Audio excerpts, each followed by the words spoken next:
23 سال حضور کو وقت ملا، مختصر وقت ظاہراً تبلیغ کرنے کے لیے، پوری دنیا میں دین بھی پھیلانا ہے۔ گھر میں 11 ازواج ہیں، 4 بیٹیاں ہیں، ان کی اولادیں، سارے کام کاج بھی دیکھنے، لیکن سیدہ طیبہ طاہرہ حضرت عائشہ صدیقہ رضی اللہ تعالیٰ عنہ فرماتی ہیں سارا دن تبلیغ کرتے، ہر غلام کے دکھ سنتے، گھر میں آتے تو اپنے گھر والوں کا خیال کرتے، کام میں ہمارا ہاتھ بٹاتے۔ قربان جاؤں، کہتی ہیں زمانہ سارا سو جاتا لیکن آمنہ کے لال مصلی بچھا لیتے۔ دنیا سو گئی، ساری سب سو گئے، جو خدام تھے، وہ جو غلام تھے، وہ سو گئے۔ صحیح مسلم میں لفظ ملیں گے، سیدہ پاک فرماتی ہیں او میرے نبی کے غلاموں، میں نے یہ رنگ بھی دیکھا ہے کہ حضور نے اتنا کھڑے رہے، اتنا قیام کیا، اتنا قیام کیا کہ مقدس پیروں میں ورم آ گئے، سوج گئے پیر۔ ہم سیر کرنے گئے تو تھک گئے، بات الگ ہے، لیکن عبادت میں یہ بھی تو مسلم شریف ہے نا، یہ بھی تو دین ہے نا، یہ بھی تو حضور کی سنت ہے، یہ بھی تو وہ چیز ہے جو کریم کی آنکھوں کی ٹھنڈک ہے۔ سیدہ فرماتی ہیں پیروں میں ورم آ گئے، اور ساری رات ہی حضور نے نماز پڑھی اور ایک ہی آیت بار بار دہرائی۔ مسجد نبوی میں بلال حبشی نے فجر کی اذان دے دی اور حضور ابھی مصلی پہ تھے۔ کریم فارغ ہوئے، میں نے عرض کی یا رسول اللہ صلی اللہ علیہ وسلم، آپ کے تو صدقے اللہ اگلے پچھلوں کے گناہ معاف کرے گا، تو آپ اتنی آہوزاری کیوں فرماتے ہیں؟ آپ تو شفیع ہیں، آپ تو انبیاء کے امام ہیں۔ تو حضور نے فرمایا عائشہ تم نے گنوایا ہے نا میرے اللہ کی مجھ پر کتنی رحمت ہے، افلا اکون عبدا شکورا، فرمایا اگر اس نے اتنی نعمتیں دی ہیں تو کیا میں اس کا شکر گزار بندہ نہ بنوں؟ میں شکر گزار بندہ نہ بنوں اس کا؟ پھر اگر اتنی نعمتیں اس نے دی ہیں، مجھے اتنا نوازا ہے، تو پھر میں اس کے سامنے سجدے نہ کروں؟ او میرے بھائی، بڑے قابل فخر لوگ ہیں ہم کہ ہم نبی پاک کے غلام ہیں، ہم قابل فخر ہیں کہ نبی کریم کے غلام ہیں۔ کیا کبھی اس غلامی کے شکرانے میں بھی 2 نفل پڑھے کہ یا اللہ تیرا شکر ہے تو نے ہمیں حضور کا غلام بنایا ہے؟ یاد رکھیں کہ اپنی روحانی زندگی کو آباد کریں، استغفار پڑھیں، تسبیحات کریں، کچھ چھوٹے چھوٹے اعمال ہیں ان کو اپنی زندگی میں حصہ بنائیں۔ ترمذی شریف میں حدیث ہے، نبی پاک صلی اللہ علیہ وسلم نے فرمایا 3 مرتبہ صبح، 3 مرتبہ شام اعوذ باللہ السمیع العلیم 3 دفعہ یہ پڑھو، اور 1 دفعہ سورۃ حشر کی آخری 3 آیات، هو اللہ الذی لا الہ الا هو عالم الغیب والشہادۃ هو الرحمن الرحیم۔ اعوذ باللہ من الشیطان الرجیم ہے نا، اس کو پڑھنا ہے اعوذ باللہ السمیع العلیم من الشیطان الرجیم، فرمایا 3 دفعہ اس کو پڑھو، اور 1 دفعہ سورہ حشر کی 3 آیتیں، 1 دفعہ صبح اور 1 دفعہ شام۔ صبح کیا ہے، شام کیا ہے؟ تو اعلیٰ حضرت بریلوی فرماتے ہیں صبح سے مراد ہے آدھی رات ڈھلنے سے لے کر سورج نکلنے تک، آدھی رات ڈھلنے سے لے کر یعنی تہجد کا ٹائم سے لے کر سورج اور شام کیا ہے، دوپہر ڈھلنے سے لے کر مغرب کی اذان تک، یہ شام ہے۔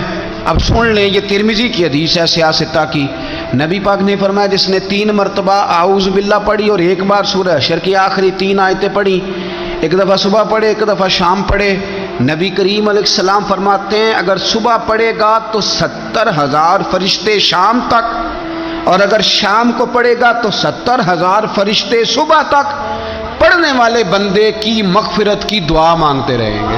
چلے میں تو اس بات پہ بھی بڑا راضی ہوں کہ پہلی دفعہ اہل سنت میں ایسا ہو رہا ہے کہ وظیفہ ملنے پر لوگ نعرے لگا رہے ہیں، ورنہ وظیفہ بتائیں تو کہنے ابھی پڑھیں گے پر کوئی تویز بھی لکھ چھڑو ماڑا گیا۔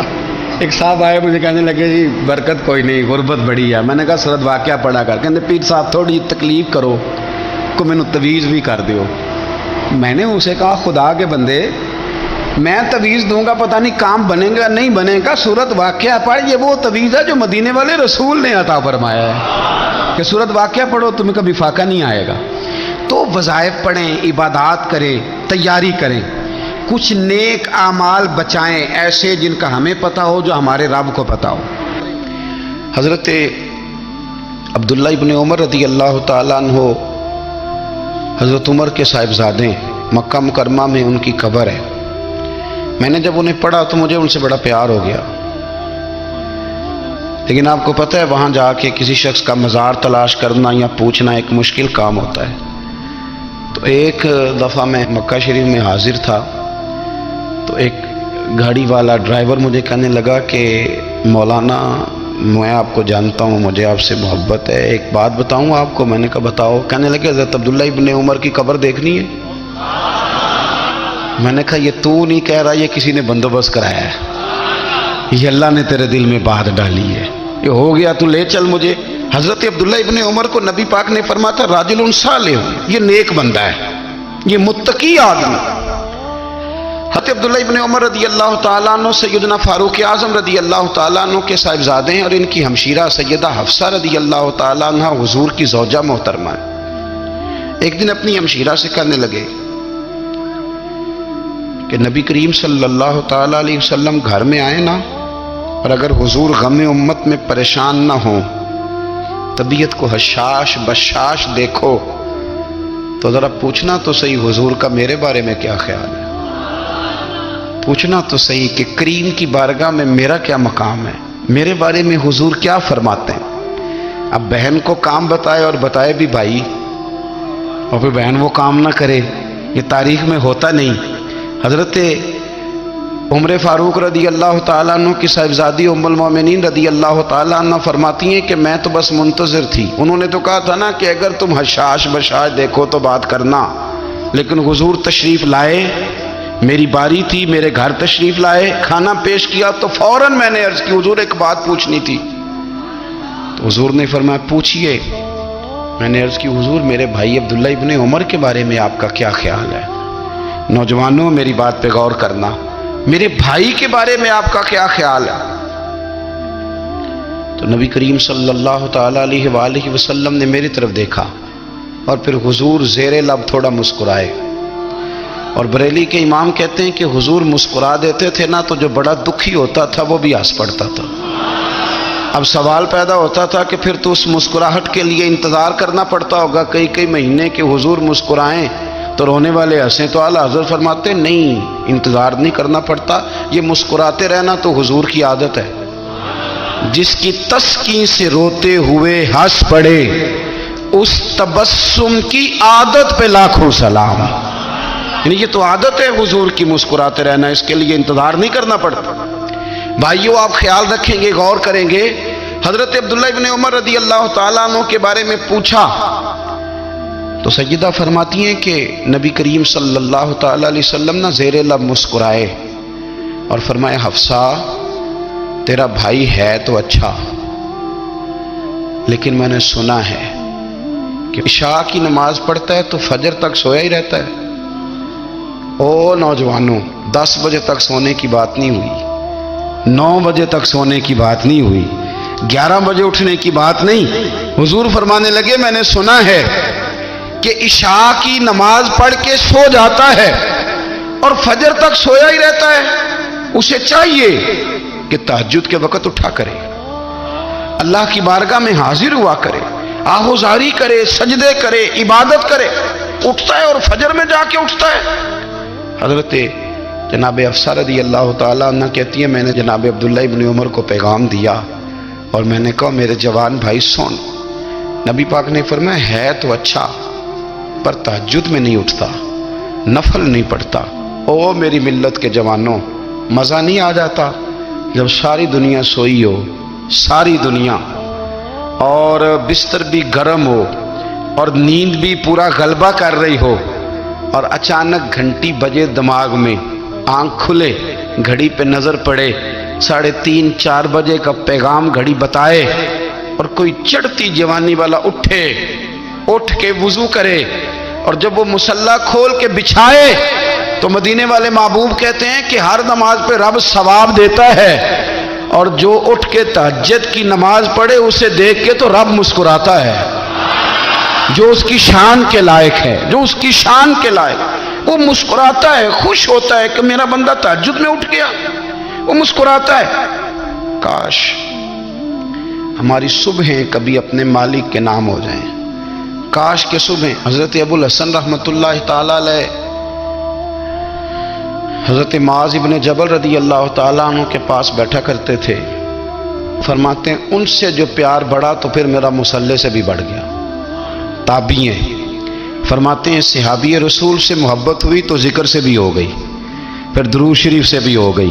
محبت ان سے بڑھی تو پھر اللہ نے مسجد کا پیار بھی بڑھا دیا.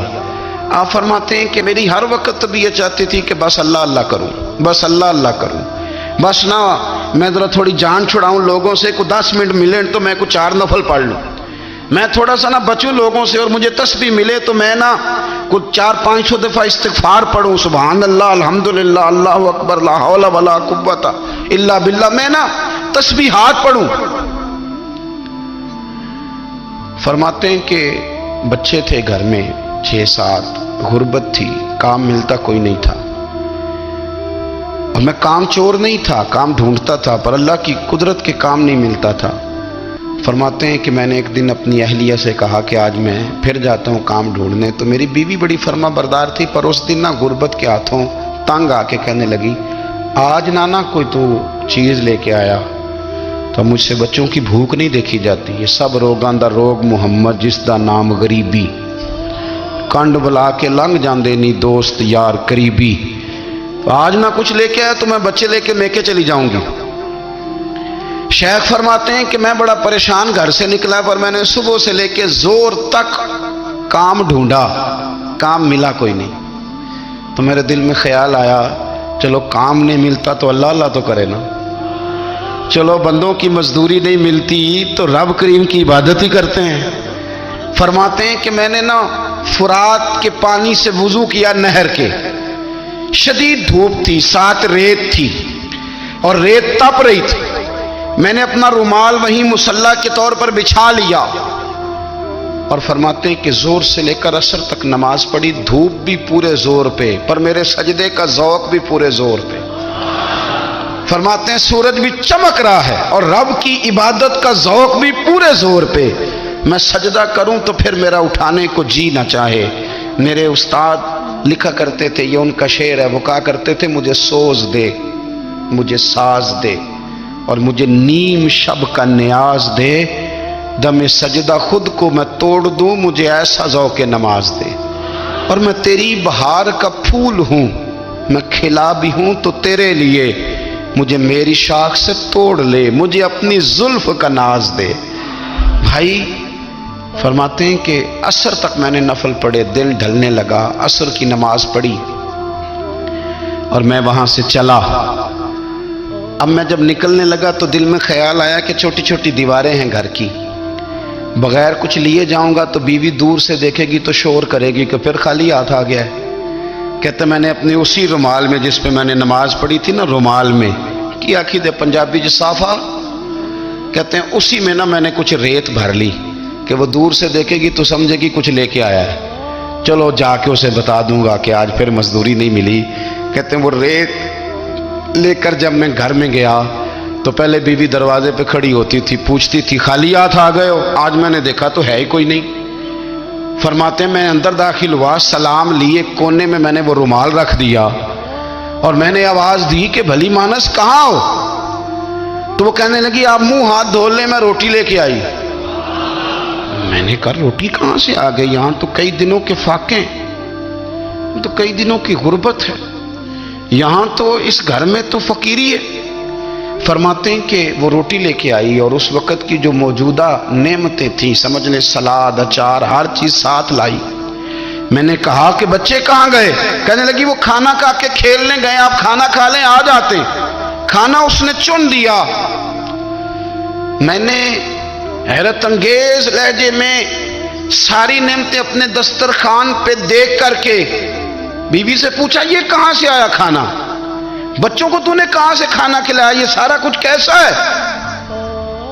تو کہنے لگی پتہ نہیں آج آپ کس کریم کی مزدوری کرنے چلے گئے تھے, پتہ نہیں کس کریم کی, میرے گھر میں تو اتنی نعمتیں آئی ہیں کہ مجھ سے سنبھالی نہیں جا رہی, اتنا اناج ہے, اتنا گندم ہے, کس کریم کے دروازے آج چلے گئے تھے. یہ کہتے کہتے وہ اٹھی اور اٹھ کر کے کہنے لگی پہلے ہی بڑا کچھ آیا تھا, اب کیا لے آئے ہو. اور جا کر کے نا اس نے وہ ریت والا رومال کھولا, کہنے لگے میں تو لے کے آیا تھا ریت، تو میرے رب نے اسے بھی سونے اور ہیرے بنا دیا تھا۔ جب آپ کی توجہ اللہ کی جانب، میرے نبی پاک صلی اللہ تعالی علیہ وسلم نے فرمایا ہر چیز اپنے رب سے مانگ، ہر چیز مانگ، ہر چیز مانگ۔ یا رسول اللہ کیا کچھ؟ میرے محبوب نے فرمایا تیرے گھر میں نمک بھی ختم ہو جائے تو وہ بھی اپنے رب سے مانگا کر، تو مانگنا وہ تجھے دے گا، تو اس کی بارگاہ میں کشکول طلب دراز تو کرنا۔ اور ترمذی شریف میں عجیب لفظ ہیں، رسول کائنات نے فرمایا، رب کریم فرماتا ہے جب میرا بندہ ہاتھ اٹھاتا ہے نا تو مجھے حیا آتی ہے کہ میں خالی کیسے لوٹا دوں اس کے۔ اتنے بڑے بادشاہ کی بارگاہ میں، او بھائی لوگوں سے عزتیں تلاش کرتے ہو تو وہ کیا تمہیں عزت دیں گے؟ وہ تو کل اچھا کہتے ہیں پرسوں برا کہنے لگ جاتے ہیں۔ لوگوں کے سامنے گڈ بک میں آنا چاہو گے تو وہ تو سویرے تمہارے بارے میں کچھ کہیں گے، شام کچھ اور کہیں گے۔ اپنی روحانی زندگی آباد کریں، اپنے مسلح کو وقت دیں، اور دنیا سے چھپ کر اس موبائل کو بند کر کے اور اپنے آپ سے بھی چھپ کے اور تنہا ہو کے چھپا کے سارا کچھ اپنے آنسو اپنے رب کی بارگاہ میں پیش کریں، اس کے حضور حاضری دیں۔ سنو نا ترمذی کی حدیث اور اسے یاد رکھنا، نبی پاک علیہ السلام نے فرمایا اپنے دکھ لوگوں کے سامنے نہ بیان کرنا، سیٹھوں نوابوں کو نہ بتاتے پھرنا، دنیا داروں کے سامنے جا کے نہ رونا کہ میں تکلیف میں ہوں۔ فرمایا اگر دنیا داروں کو دکھ بتاؤ گے رب تمہیں کبھی غنی نہیں کرے گا۔ اور لوگ ہیں کہ الٹا مذاق اڑائیں گے آپ کی جس سے بڑی پکی یاری ہے نا، پکی، وہ تب تک پکی ہے جب تک آپ نے 50,000 مانگا نہیں، اور جس وقت آپ نے کہہ دیا کہ میں مجبور ہوں میری مدد کر تو پھر ختم ہو گئی دوستی۔ لوگوں کی تعلقات آپ کے ساتھ تب تک ہیں جب تک آپ ان سے کوئی ضرورت وابستہ نہیں کرتے۔ کریم محبوب فرمانے لگے بندوں کے سامنے دکھ نہ بیان کرنا، اللہ تجھے کبھی غنی نہیں کرے گا۔ تو اپنے دکھ اپنے رب کو بتا، تو دعائیں مانگ، تو اس کی بارگاہ میں حاضر ہو، تو اس کے حضور عرض کر۔ فرمایا اپنے دکھ اپنے رب کو بتا، وہ جلدی کرے یا دیر سے کرے تجھے ساری دنیا سے بے نیاز کر دے گا، تجھے کسی کا محتاج نہیں رہنے دے گا۔ اپنے مسلح کو، اپنی دعاؤں، ایک بزرگ فرماتے ہیں میں نے دعا مانگنے کا طریقہ اپنی بیوی سے سیکھا، دعا مانگنے کا طریقہ اپنی، سیکھنے والے تو اپنے بچوں سے بھی سیکھ لیتے ہیں، سیکھنے والے تو ہر ایک سے سیکھتے ہیں۔ وہ کہتے ہیں میں نے دعا مانگنے کا سلیقہ اپنی بیوی سے سیکھا ہے۔ حضرت وہ کس طرح؟ فرمانے لگے میری بیوی نے نا مجھے کوئی کام بتایا، کچھ پیسوں کی ضرورت کے لیے کہا، تو میں نے اسے کہا کہ بھئی ابھی میرے پاس نہیں ہے، کچھ دنوں میں آتے ہیں تو میں دے دوں گا۔ عورتوں کی عادت ہوتی ہے وہ بار بار یاد کراتی ہیں، 2-4 دنوں کے بعد پھر اس نے کہا حضرت وہ میں نے کہا تھا کچھ پیسے، میں نے اسے کہا کہ ابھی میرے پاس نہیں ہے، کچھ دنوں میں ملتے ہیں تو میں تمہیں دے دوں گا۔ اس نے کچھ دنوں کے بعد پھر کہا حضور وہ میں نے کچھ پیسے کہے تھے۔ فرماتے میں نے ڈانٹ دیا، میں نے کہا کہ کیا تو روز مجھے شرمندہ کرتی ہے، کہا نا میرے پاس نہیں ہے، ہوں گے تو دے دوں گا، تو روز یاد کراتی ہے۔ فرماتے ہیں اس نے پہلے تو میری ڈانٹ کو سہا، پھر میرے سخت جملوں نے اس کی آنکھوں میں آنسو پیدا کر دیے، پھر اس نے اپنے آنچل میں اپنے اس دکھ کو سمیٹا، اور پھر اس نے ایک جملہ کہا تو میں رو پڑا، اور مجھے اپنے رب سے مانگنے کا طریقہ آ گیا۔ مجھے کہنے لگی حضرت جی آپ نے ڈانٹ دیا میں نے سہ لیا، پر آپ ہی میرے شوہر ہیں، بتائیں نا آپ سے نہ کہوں تو میں کس سے جا کے کہوں۔ فرماتے ہیں میں رو پڑا، اور میں کھل کے رویا، اور میں تڑپ کے رویا، اور پھر میری سسکیاں بند گئیں۔ تو مجھے کہنے لگی آپ کو کیا ہوا؟ میں نے کہا مجھے بھی دعا مانگنی آ گئی ہے، جب میں اسے کہوں گا نا اللہ تو ہی میرا رب ہے، میں تجھ سے نہ کہوں تو میں کس سے جا کے کہوں؟ میں کیوں کسی بندے سے سوال کروں؟ میں کیوں کسی دنیا دار سے کہوں؟ میں تیرے بندوں کا، نیک بندوں کا وسیلہ لے کے، تیرے محبوب کی غلامی لے کے تیری بارگاہ میں آیا، تجھ سے نہ مانگوں تو کس سے مانگوں؟ سمجھ آ گئی ہے جب میں اس رنگ میں مانگوں گا تو پھر رب میرے اوپر بڑا ہی فضل فرمائے گا، وہ میرے اوپر بڑی رحمت کرے گا، وہ میرے لیے آسانیاں کرے گا۔ عزیز دوستو ہم اس طرح کرنے لگ گئے ہیں کہ ہم نے نا اپنے تعلقات پر اعتماد کرنا شروع کر دیا ہے۔ میرے تعلقات بہت ہیں، ہم نے اپنی دولت پر اعتماد کرنا شروع کر دیا ہے، میرے پاس دولت بہت ہے، ہم نے اپنے علم پر، اپنی شہرت پر اعتماد کرنا شروع کر دیا ہے کہ میرے پاس فلاں چیز بہت ہے۔ یاد رکھنا جب بے نیاز اپنی صفت بے نیازی دکھاتا ہے تو بڑی بڑی دولتوں والے مجبور نظر آتے ہیں۔ بھائیو، جب انسان کا رشتہ اپنے مالک کے ساتھ ہوتا ہے پھر تو غم بھی کچھ نہیں کہتے، پریشانیاں بھی کچھ نہیں کہتی، پھر تو زندگی صبر والی، پھر تو زندگی توکل والی، پھر تو زندگی بھروسے والی، پھر انسان اپنے آپ کو رسوا نہیں کرتا، دنیا داروں سے امیدیں اس کی ختم ہو جاتی، امیدیں اللہ رسول سے لگا لیتا ہے، مضبوط ہو جاتا ہے، مضبوط، طاقتور ہو جاتا ہے، خوددار ہو جاتا ہے، باوقار باعزت ہو جاتا ہے۔ حضرت بہلول دانا رحمت اللہ علیہ بیٹھے تھے تو ہارون رشید حج کر کے آ رہا تھا، تو رستے میں حضرت شیخ سے ملاقات ہو گئی تو السلام علیکم کے بعد کہنے لگا حضور کوئی حکم ہو تو بتائیے گا۔ تو حضرت بہلول دانا فرمانے لگے تیرا رب کون ہے؟ اس نے کہا اللہ۔ تو فرمایا میرا کون ہے؟ کہا اللہ۔ فرمانے لگے تو بڑا ہی بیوقوف ہے، کیا تو یہ سمجھتا ہے کہ رب ہارون رشید کو تو دے گا اور بہلول دانا کو بھول جائے گا؟ تیرا بھی وہی رب ہے، میرا بھی وہی رب ہے، اس نے اگر تجھے دے کے آزمایا ہے تو ہو سکتا ہے مجھے نہ دے کے آزما رہا ہو، جب اس کی حکمت کے تقاضے ہوں گے تو عطا کرے گا اور دے گا، تو جا اپنا کام کر۔ بھائی اپنی روحانی زندگی، اپنی عبادات، اپنے وظائف، اپنے روزمرہ کے معاملات، اپنی دعائیں، اپنا استغفار، دیکھو کوئی مشکل کام تو نہیں، 2 رکوع ہیں سورہ واقعہ کے اگر رات کو پڑھ لی جائے تو۔ میں کس طرح یہ بات بیان کروں کہ تعویذ بانٹنا آسان ہے اور وظیفہ بتانا مشکل ہے؟